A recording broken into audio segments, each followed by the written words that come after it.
Yang akan kita pelajari di kelas 11 adalah kombinasi. Nah, untuk materi selanjutnya di bab peluang nanti akan kita pelajari di kelas 12. Kombinasi ini sebetulnya mirip-mirip dengan permutasi. Rumusnya juga hampir mirip. Yaitu N, C, K sama dengan C, bisa juga ditulis seperti ini ya.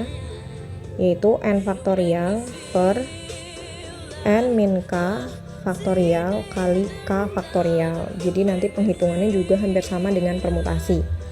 Nah, kapan kita harus menggunakan permutasi dan kapan kita harus menggunakan kombinasi? Jadi kalau dalam suatu cerita unsur-unsur dalam cerita itu memiliki status, jabatan, atau ketika dibalik-balik urutannya atau diacak lagi urutannya menghasilkan nilai yang berbeda, maka itu harus diselesaikan dengan menggunakan permutasi. Tapi kalau misalkan suatu soal cerita memiliki unsur yang tidak memiliki status dan juga ketika diacak urutannya tidak menghasilkan nilai yang berbeda atau memiliki nilai yang sama, berarti itu kita pakai kombinasi. Nah, sekarang kita lihat contoh soalnya. Yang pertama, dari angka-angka 1, 2, 3, 5, 7, dan 9 akan disusun menjadi bilangan yang terdiri dari 3 angka berbeda. Tentukan banyaknya susunan bilangan yang terbentuk. Nah, misalkan kita mau membentuk bilangan itu yang terdiri dari 3 angka. 123. Kita balik deh urutannya jadi 321, 213, terus 231 dan seterusnya. Nah, semua bilangan ini memiliki nilai yang berbeda meskipun angkanya sama, tapi urutannya membuat mereka menjadi nilai yang berbeda karena 123 nilainya nggak akan sama dengan 321. Maka dari itu berarti untuk menyelesaikan soal itu kita harus menggunakan permutasi. Yang nomor 2, tentukan banyak kata yang dapat disusun dari semua huruf pada kata pandemi. Nah, misalkan kita buat kata lagi dari huruf-huruf pada kata pandemi ini menjadi denipan. Nah, urutan hurufnya kita acak dan tentu saja akan menghasilkan arti kata yang berbeda. Pandemi itu tidak sama dengan denipan.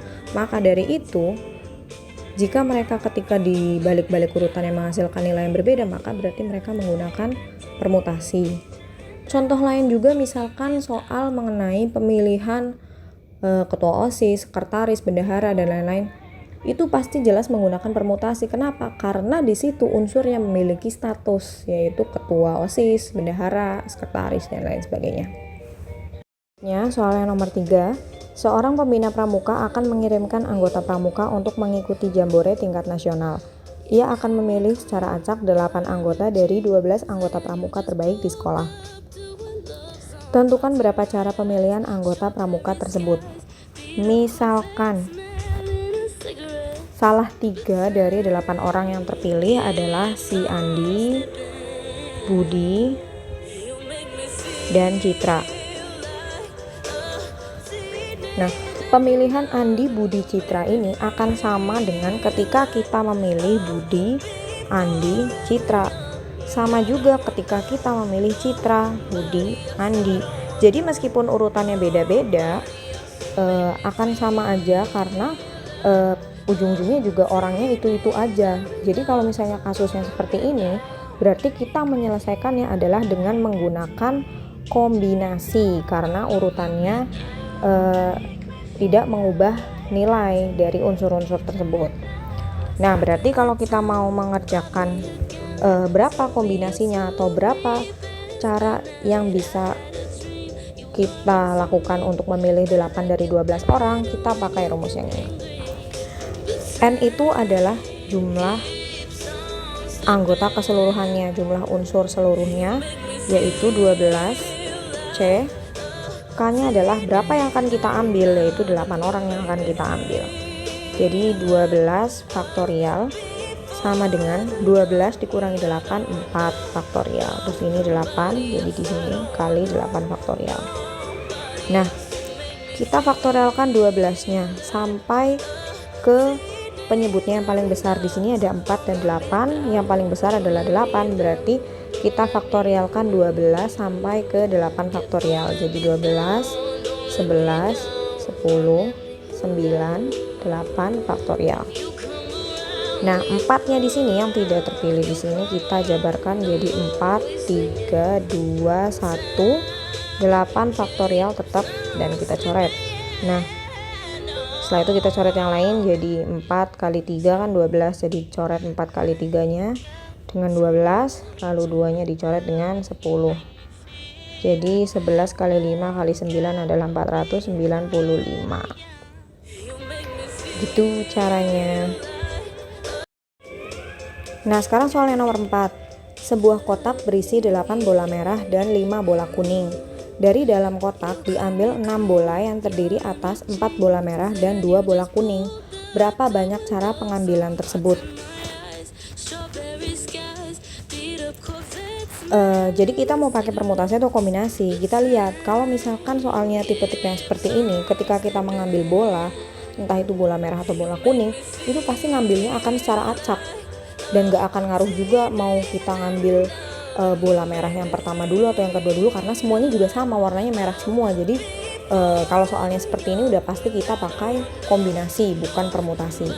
Nah, pertama kita hitung dulu ketika kita mengambil bola yang merah. Nah, kita punya 8 bola merah dan yang mau kita ambil adalah 4. Jadi 8C4. Jadi 8 faktorial per 8 dikurangi 4 faktorial, terus yang ini 4 juga, jadi kali 4 faktorial. Jadi 8, 7, 6, 5, 4 faktorial per 4 faktorial, terus 4 yang lain dijabarkan jadi 4, 3, 2, 1. Ini dicoret. Lalu 4 coret dengan 8 jadi 2, 2 dicoret dengan 2, lalu 3-nya dicoret dengan 6 jadi 2. Jadi hasilnya adalah 7 kali 2 kali 5 sama dengan 70. Gampang ya. Lalu setelah itu kita cari yang kuning. Yang kuning itu kita mau ngambil 2 bola kuning dari 5 bola kuning. Jadi yang tersedia bola kuningnya ada 5, lalu kita mau ambil 2. Jadi 5 faktorial per 5 dikurangi 2 adalah 3 faktorial kali 2 faktorial. Berarti 5 kali 4 kali 3 faktorial per 3 faktorial, lalu 2 faktorialnya kita jabarkan. 3, 2 dicoret jadi 2. 5 kali 2 sama dengan 10. Apa sudah selesai? Belum, karena yang ditanyakan adalah berapa cara ketika kita mengambil 4 bola merah dan 2 bola kuning. Jadi hasil dari merah dan kuningnya ini kita kalikan, jadi 70 dikali 10 sama dengan ada 700 cara pengambilannya.